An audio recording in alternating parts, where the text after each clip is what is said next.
Greetings, spontaneous viewers, and welcome to Animal World, our co-inhabitants.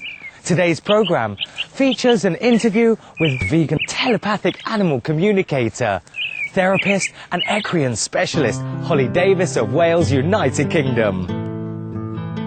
The talented Miss Davis is also a columnist for such British publications as Equi Ads Magazine, Pause for Rescue Magazine, Vision Magazine and Natural Horsemanship Magazine. She is currently writing her own book about horses that is entitled When Worlds Collide, Why the Horses Came. In late spring 2010, she will be appearing in a programme about animal communication that will air on one of Britain's Sky TV satellite channels.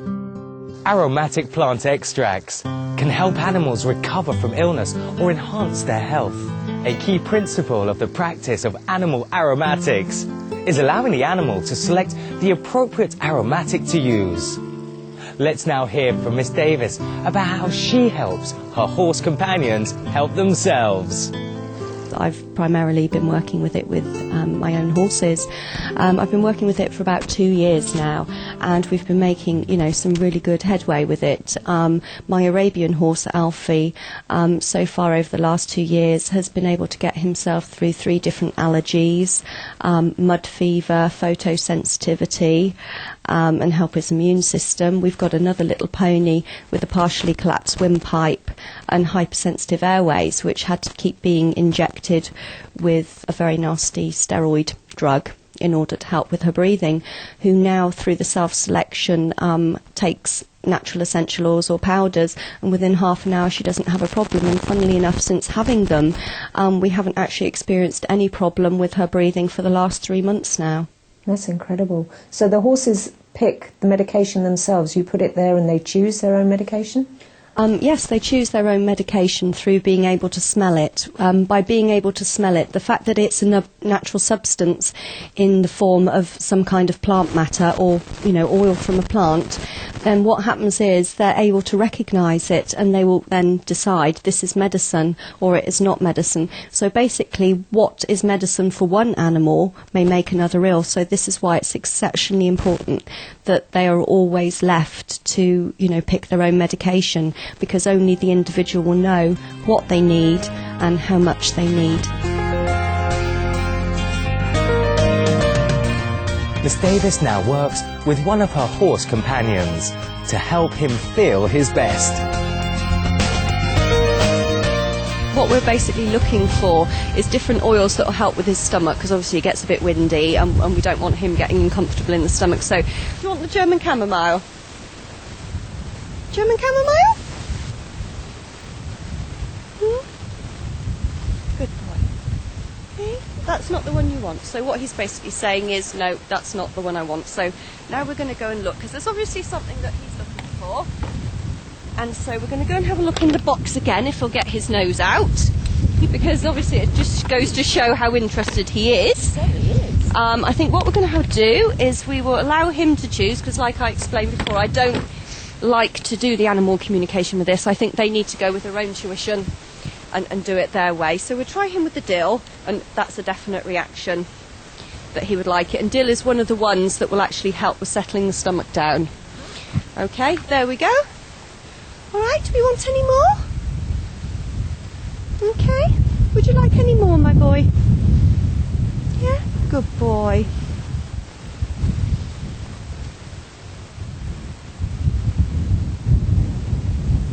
More?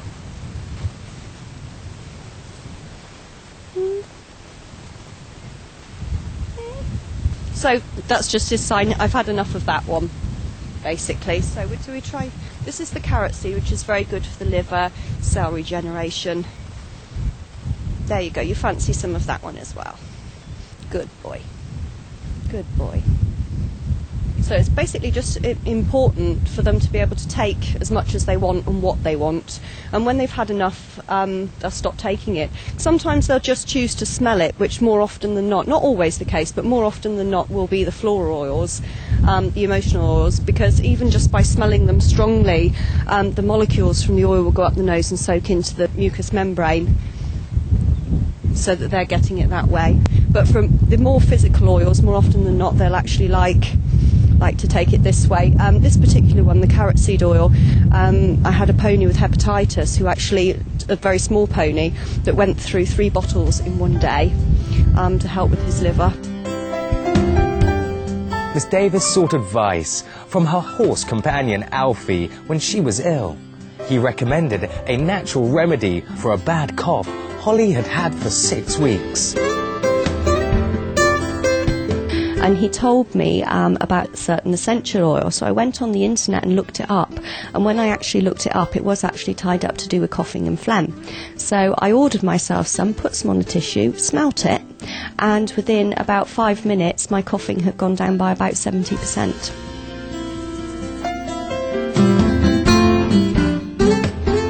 When we return, Holly Davis will speak about some of the important messages that animals have for humanity.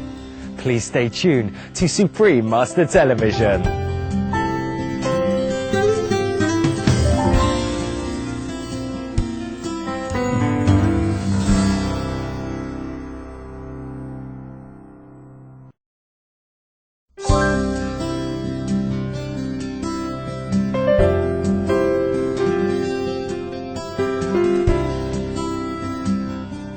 I see the world becoming more open in its thought, the people within it sharing the planet with the animals more readily, and that animals and people can live in harmony with each other, and just a brighter future where people are happy, animals are happy, living in harmony together.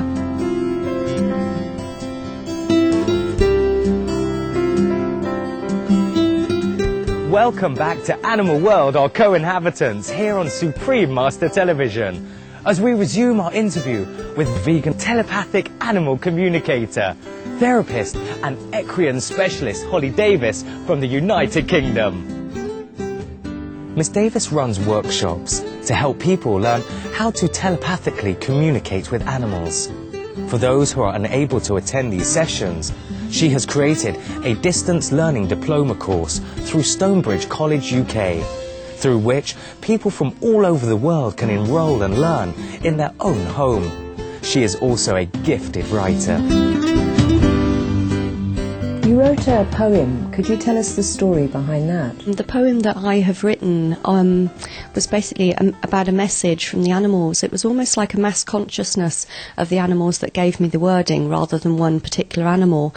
And it was whilst I was writing the script for my CD. By the end of it, I sort of asked, what's it called? And they said it's called, The Animal's Prayer. As quickly as the words were coming into my head, I sat there and wrote them down, and so didn't really take in what it was that I was writing at the time until I actually went back afterwards and read it and thought, this makes an awful lot of sense. This is basically the message of, why they come into our lives, and the companionship and love that they offer, and the fact that what they want to do is guide us and move us in the right direction. Let us now listen to an excerpt from The Animal's Prayer as recited by Holly Davis. Pray with me now, for I am blessed.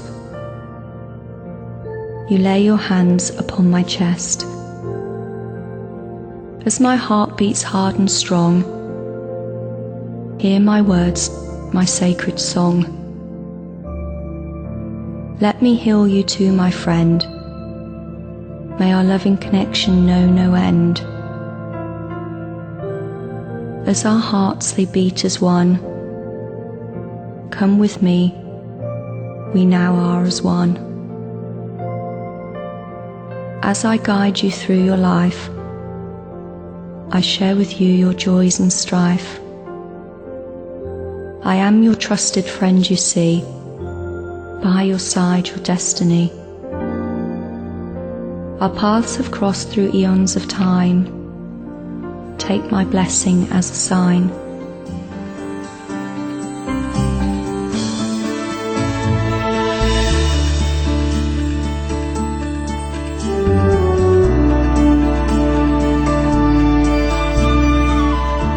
Besides sending their unconditional love and blessings to us, do the animals have any urgent messages for humanity?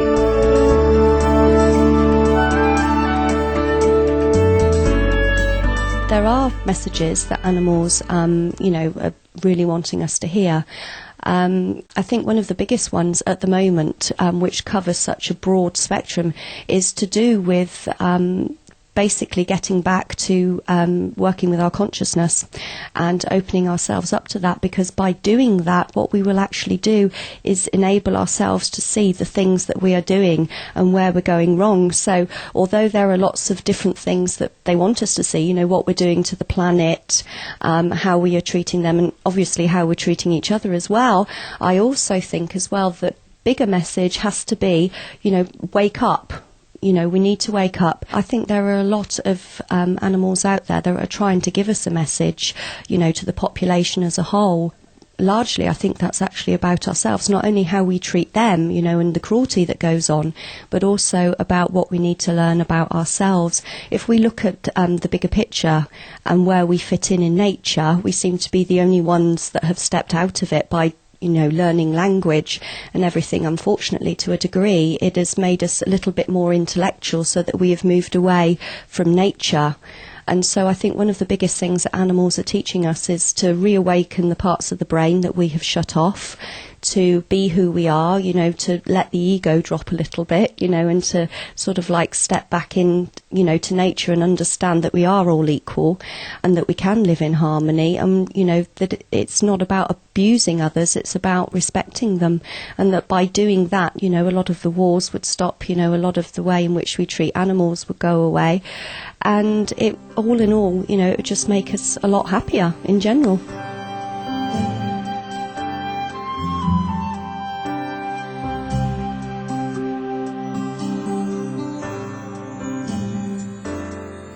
We sincerely thank Miss Holly Davis for taking the time to introduce us to her work and for sharing the many insights she's gained from her inner contact with animals. May heaven bless Miss Davis as she continues to spread the word on the high intelligence of animals and their noble contributions to the world. For more details on Holly Davis, please visit www.hollydavis.co.uk. Virtuous viewers, we've enjoyed your company today on Animal World, Our Co-Inhabitants. Coming up next is enlightening entertainment after noteworthy news. May the sound and light of heaven uplift your spirit.